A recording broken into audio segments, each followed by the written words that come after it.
All right, we're going to be doing Module 3, Lesson 2, Slope and Rate of Change Notes.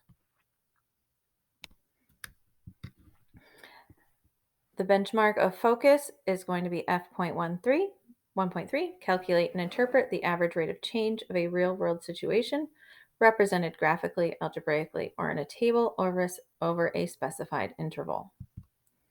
Okay, you should have 3 pages of notes. All right, so 3.2, slope and rate of change. The slope of a line is the rate of change in the y coordinates, which is your rise, your up and down, for the corresponding change in your x coordinates, the run left to right. Your slope is represented by the variable m in the slope-intercept form of an equation, which is going to be change in y over your change in x. You could also see it listed as y2 minus y1, which is what we're going to use a lot of today, over x2 minus x1. You'll sometimes see these mathematical symbols, and that triangle means change in, so change in y divided by change in x. And finally, rise over run. Slope is used to describe the steepness of a line. The greater the absolute value of the slope, the steeper the line is. The slope of a line can be positive, negative, 0, or undefined. If the slope of the line is not horizontal, which is when y is equal to a number, or vertical, which is when x is equal to a number, or up and down, then the slope is either positive or negative. So a positive slope, if you're looking at a line and you're going from left to right, because we always read left to right, if it looks like it's going uphill, then your slope is positive. So you would have a positive m. If your slope is negative, meaning you read a line from left to right, and you can imagine a little person going downhill, then your number would be a negative number. In this example, you have a horizontal line, and a horizontal line has a 0 slope. So I like to remember this with the word horizontal, the letter Z, and 0 with the letter Z. If I can remember 0 and horizontal, and they both have a Z in common, I can remember that the slope is 0. Now with an undefined slope, that's when my line is vertical or up and down.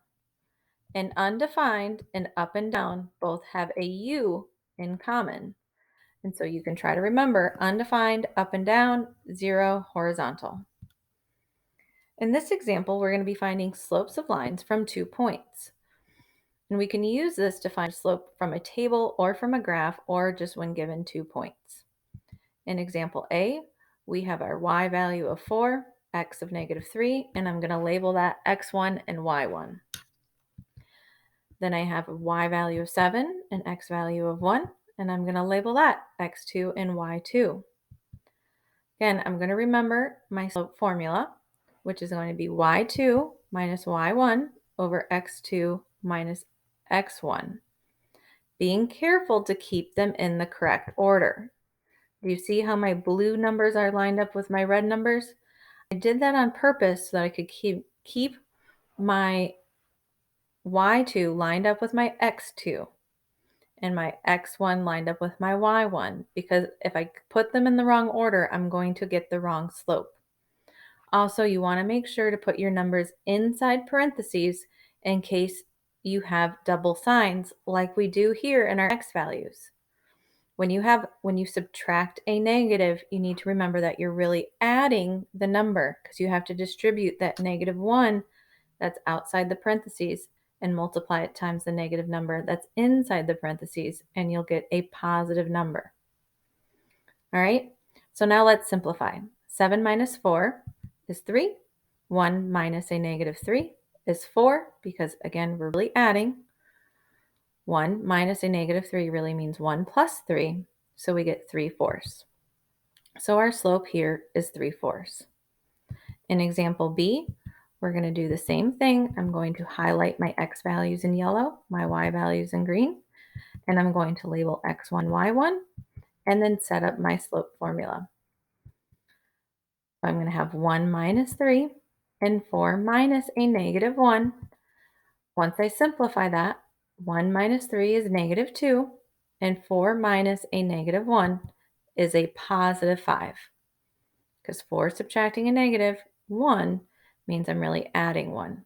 So my slope here is a negative 2/5. In example C, I'm going to follow the same steps and procedures. X1, Y1, X2, Y2, I'm going to label them. Then I set up my equation. Negative 5 minus a negative 5, 4 minus a negative 2. When I simplify negative 5 minus a negative 5, I get 0. When I simplify 4 minus a negative 2, I get 6. Well, 0 divided by 6 is going to equal 0. So my slope for these 2 points is 0. Finally, example D. Follow the same process that I did for A, B, and C. Label x1, y1, x2, y2, and then plug it into my formula. Negative 2 minus 4 is going to give me a negative 6. And negative 3 minus a negative 3 will give me 0. Well, if you type in negative 6 divided by 0 into your calculator, you're going to get an error. It literally says error. Well, if you have an error in your calculator, that means the slope is undefined. Now go ahead and try the check on your own. Pause the video, try it, and then come back and check your answers. Okay, for E, we have x1 and y1, x2 and y2, and we're going to set it up, and your answer should have been negative 1. Your answer should have been 11 over negative 4, which is negative 11/4. I hope you got the answers right. Now let's move on to to rate of change of a linear function. Okay, the rate of change, we can find the rate of change of a linear function the same way that we could with our slope. And we're going to just take 2 points, find our change in y over our change in x, and find our slope or rate of change. So the rate of change is how a quantity is changing with respect to a change in another quantity. In this case, the x is the independent variable and y is the dependent variable. So it means the same thing. We're going to have our change in y over our change in x. For example 2, we're going to find the rate of change of the function by using 2 points from the table. And we can use any 2 points from the table. And what it's talking about is our dependent variable is y, our pancakes, because we can only make so many pancakes, which depends on the amount of flour that we use or have on hand. So our change in y over our change in x. So I'm going to label in the table, just like I did before, my ordered pairs, x1 and y1, x2 and y2, so that I can keep my formula set up and organized. So I have 24 minus 12, which simplifies to 12, and 4 minus 2, which simplifies to 2. Well, 12 over 2 can simplify to 6 over 1. So the rate of change is 6 to 1, or just 6. This means that you can make 6 pancakes for each cup of flour. Okay, now go ahead and try this check on your own. Pause the video, come back, check to see if you have the answer correct. All right, now that you've tried the question, let's go ahead and review our answers. Here, our cost in dollars is our Y, and our amount of gasoline is our X. And our answer is 3.32. So what does that represent?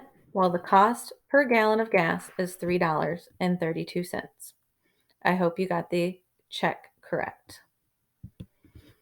In example 3, we're going to find the average rate of change from a graph. So the Jackson High School Student Council budget varies based on the fundraising of the previous year. So they're asking us to find the average rate of change from 2005 to 2010.